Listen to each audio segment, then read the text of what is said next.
તો હેલો દોસ્તો, સ્વાગત છે તમારું મારા મિની વ્લોગમાં। તો આજે કંપનીને છોડીને ડાયરેક્ટ પહોંચી ગયો ગોડાઉન પર ને ગોડાઉન પર આવીને જોયું તો આ ભાઈ લોકો તો મસ્તાના મરઘાની જેમ બેહી રહ્યા।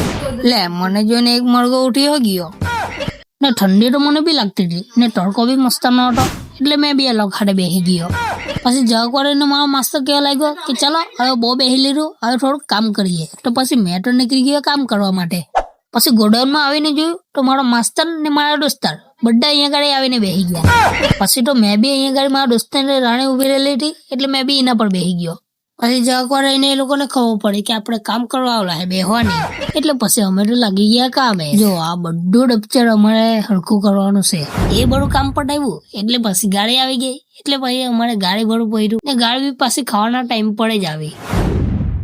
પછી ગાડી ભટ્ટા અમને વાગ્યા હડાબે ના અઢી ડાયલોગ ભૂલી ગયેલો, સોરી।